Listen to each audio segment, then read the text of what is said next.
Hindi grammar का topic है विराम चिन्ह। विराम चिन्ह पिछली क्लास में भी हम लोगों ने उसके 10 भाग को पढ़ चुके थे और आज बचा हुआ 10 भाग को पढ़ेंगे। तो विराम चिन्ह होता क्या है, इसको एक क्विक रिवीजन के जरिए देख लेते हैं, उसके बाद आगे हम लोग बढ़ेंगे। तो विराम चिन्ह का मतलब होता है रुकना या ठहरना, और अंग्रेजी में इसको पंक्चुएशन मार्क कहते हैं। विराम चिन्ह का लिखित रूप में बहुत अहम भूमिका होती है। तो चलिए आज हम लोग देखते हैं विराम चिन्ह का अगला साइन है ये आकृति कोष्ठक। 11 नंबर का ये साइन है जिसका नाम है आकृति कोष्ठक, या फिर इसको मजला कोष्ठक भी कहते हैं और अंग्रेजी में इसको करली ब्रैकेट कहते हैं। और इसका साइन ये होता है, इसको अंग्रेजी में करली ब्रैकेट कहते हैं और इसका साइन ये होता है, और हिंदी में बोलते हैं आकृति या फिर मजला कोष्ठक। इसका प्रयोग हिंदी साहित्य में कम लेकिन गणित और वर्गीकरण मतलब क्लासिफिकेशन में अधिक होता है, या फिर विकल्प और समूह का जब चुनाव किया जाता है तो इसका प्रयोग किया जाता है, या फिर जहां सपोज दैट का प्रयोग होता है, अंग्रेजी में जहां सपोज दैट का प्रयोग होता है वहां भी इसका प्रयोग अधिक से अधिक किया जाता है। जैसे इसको एक उदाहरण के माध्यम से हम लोग देखते हैं कि इसका प्रयोग कैसे किया जाता है। तो मान लीजिए कि शिक्षक कहते हैं, सपोज दैट मान लीजिए कि शिक्षक कहते हैं कि इन विकल्पों में से चुनो, विकल्प ए होगा, बी होगा, सी होगा या डी हो गया। तो इस ऐसी विकल्प का चुनाव हो तब वहां हमें करली ब्रैकेट का प्रयोग किया जाता है।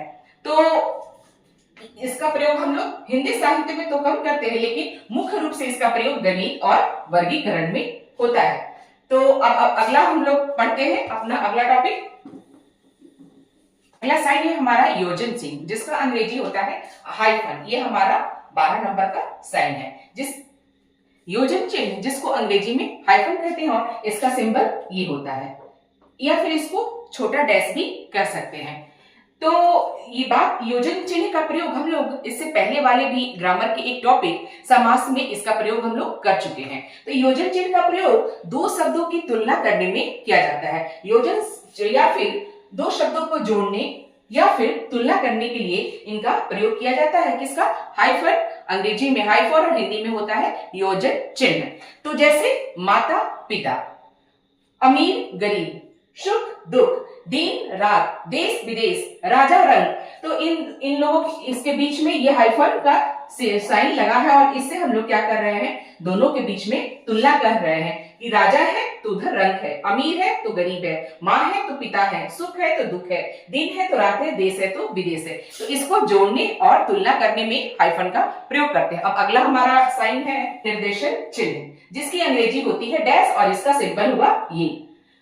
निर्देशन चिन्ह का प्रयोग हम लोग उदाहरण देने में, संवाद करने में, विवरण को आगे बढ़ाने में करते हैं, या फिर कार्य में विशेष रुकावट, अचानक परिवर्तन या किसी बात पर जब हमें जोर देना हो तब हम लोग निर्देशक चिन्ह का प्रयोग करते हैं। जैसे एक पहला हुआ उदाहरण हमारा, जैसे उदाहरण में जैसे लिखते हैं हम लोग, जैसे सेव, केला, अमरूद। यहाँ उदाहरण का यहाँ एक आपका एग्जाम्पल मिल गया। दूसरा, किसी बात पर जोर देने से, मेहनत करो सफलता जरूर मिलेगी, सफलता जरूर मिलेगी। यहाँ हम लोग इस बात पर हम लोग क्या कर रहे हैं, जोर दे रहे हैं, बहुत ज्यादा इस पर हम लोग प्रेशर दे रहे हैं कि मेहनत करो तो तुम्हें सफलता जरूर मिलेगी। तो निर्देशक चिन्ह का हम लोग प्रयोग उदाहरण देने में, किसी बात पर जोर देने में, या फिर कोई विवरण को आगे बढ़ाने में इसका प्रयोग हम लोग करते हैं। अब अगला है जिसका हिंदी में नाम है लोप चिन्ह, और ये हमारा 14 नंबर का साइन है।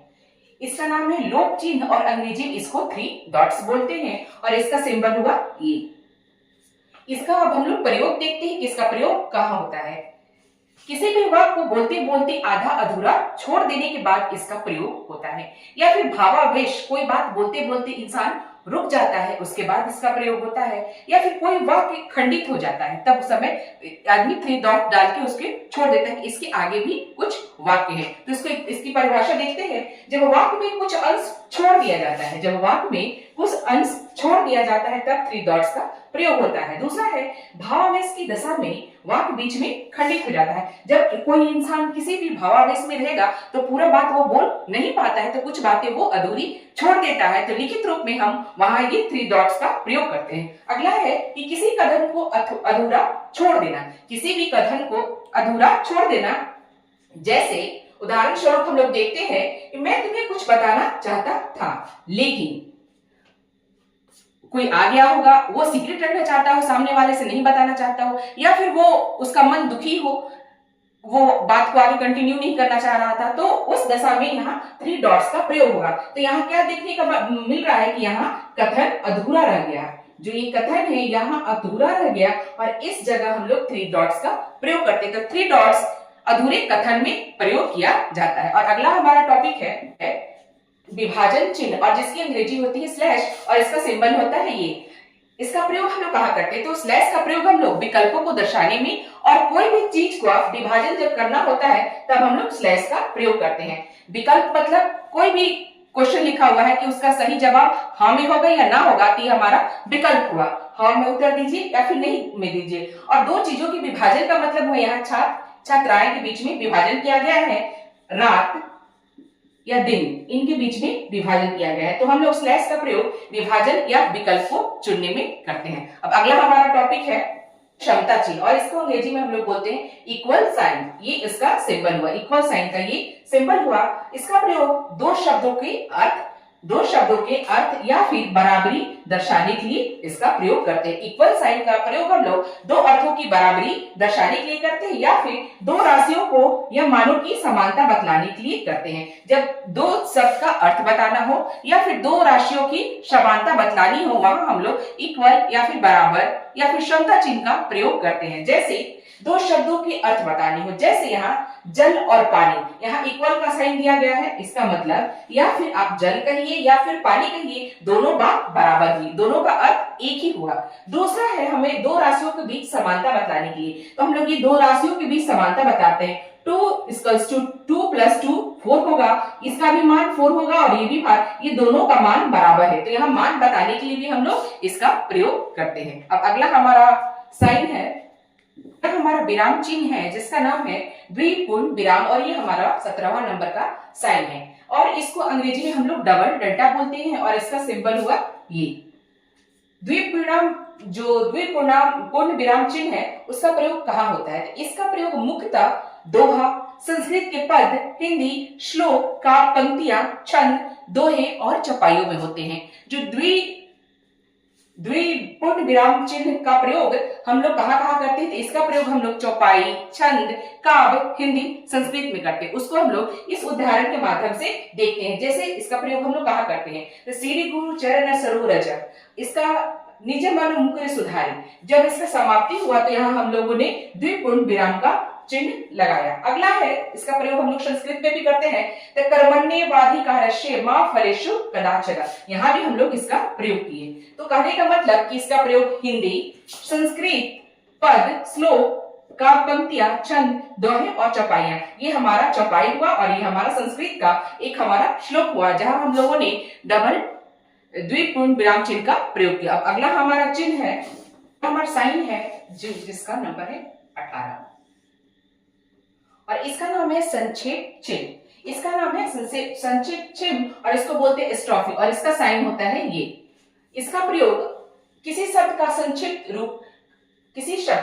संक्षिप्त रूप दर्शाने या अक्षर गायब होने पर इसका प्रयोग हम लोग करते हैं। किसी रूप को संक्षिप्त दिखाना हो या फिर कोई अक्षर गायब हो गया है तो वहां इसका हम लोग प्रयोग करते हैं। जैसे 1947 को हम लोग 1947 ना लिखकर उसको हम लोग इस तरह से लिख देते हैं, और यहाँ हम लोग इसका चिन्ह लगा देते हैं। और दूसरा है 2026 ना लिखकर 26 लिखकर ऊपर ये साइन हम लोग लगा देते हैं। अब एक और हिंदी का एग्जांपल देखते हैं। जैसे हम लोग काल लिखे और काल के ऊपर ये साइन लगा दिए, इसका मतलब हुआ काल के लिए हम लोग पूरा शब्द ना लिखकर उसको इस छोटे से रूप में, संक्षिप्त रूप में लिख दिए। इसको यहाँ हम एक अंग्रेजी का भी एग्जांपल दिए हैं। अंग्रेजी में भी जैसे आई एम हुआ तो यहाँ इसको छोटे रूप में हम लोग इस प्रकार लिखते हैं। डू नॉट को हम लोग अंग्रेजी में इस प्रकार लिखते हैं। तो हम लोग अब देखें कि संक्षिप्त चिन्ह का प्रयोग किसी भी शब्द को संक्षिप्त रूप या अक्षर गायब होने पर दिया जाता है। अगला हमारा टॉपिक है साइन है, जिसका नाम है लागू चिन्ह, और ये हमारा 19वां नंबर का साइन है, और इसको अंग्रेजी में हम लोग एब्रिविएशन मार्क बोलते हैं, और इसका सिंबल है ये।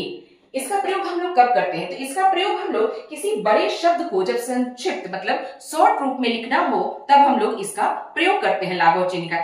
इसका प्रयोग में हम लोग क्या करते हैं कि कोई भी अक्षर का कोई भी शब्द का पहला अक्षर लिखकर उसके बगल में इस साइन को पुट कर देते हैं तो वो उसका शॉर्ट फॉर्म हो जाता है। इसको इस एग्जाम्पल के माध्यम से हम लोग देखते हैं। किसी बड़े अक्षर को जब हम लोग को क्या करना है, संक्षिप्त करना है, तो क्या यहाँ देखते हैं, यहाँ डॉक्टर, पंडित, प्रोफेसर, मध्य प्रदेश, ये पूरे बड़े बड़े अक्षरों में लिखा हुआ है। तो इसको हम लोग संक्षिप्त कैसे करेंगे? तो इसको हम लोग डॉक्टर को ऐसे लिखकर यहाँ ये लाघव चिन्ह लगा देंगे। पंडित है, इसको ऐसे लिखकर यहाँ लाघव चिन्ह लगा देंगे। प्रोफेसर है तो हम लोग यहाँ ऐसे लिखकर यहाँ लाघव चिन्ह लगा देंगे। मध्य प्रदेश है तो म लिख के लाघव चिन्ह और प्र लिख के लाघव चिन्ह। तो किसी भी बड़े शब्द को जब हमें संक्षिप्त रूप देना होता है तब हम वहां लाघव चिन्ह का प्रयोग करते हैं। और अगला और हमारा सबसे अंतिम चिन्ह है जिसका नाम है त्रुटि पूर्वक चिन्ह, जिसका नाम है 20वां हमारा साइन है त्रुटि पूर्वक चिन्ह, और इसका अंग्रेजी में नाम है कैरेट सिंबल, और इसका ये चिन्ह होता है, इसका ये चिन्ह होता है। तो इसका प्रयोग हम लोग कब करते हैं? इसका प्रयोग हम लोग उस समय करते हैं जब कोई हम लोग वाक्य लिख रहे हैं और वाक्य लिखने के दौरान कोई शब्द छूट जाए। जब हम लोग कोई वाक्य लिख रहे हैं और कोई शब्द छूट जाए उस समय हम लोग त्रुटि पूर्वक चिन्ह को लगाकर उस शब्द को ऊपर लिख के उसको हम लोग कंप्लीट करते हैं। तो उसको हम लोग इस परिभाषा से और उदाहरण के माध्यम से इसको समझते हैं। तो त्रुटि पूर्वक चिन्ह वो चिन्ह होता है जो लिखते समय जब कोई अक्षर छूट जाए तो क्या करते हैं, उसे नीचे लगाकर, ये चिन्ह को लगाकर ऊपर शब्द को लिख दिया जाता है। जैसे यहाँ एक उदाहरण में दे रही हूं, जैसे अब पछताए क्या जब चिड़िया चुग गई खेत। ये सुनने में थोड़ा सा अटपटा लग रहा है यहाँ कोई ना कोई शब्द छूट गया है। तो यहाँ सब छूट गया है कि अब पछताए होत किया, अब पछताए होत किया जब चिड़िया चुग गई खेत। तो जहां कोई शब्द छूट जाए तो ये त्रुटि पूर्वक चिन्ह को हम लोग नीचे लगाकर उस शब्द को ऊपर लिख देते हैं। इन्हीं शब्दों के साथ मैं आज का क्लास को समाप्त करती हूँ। धन्यवाद।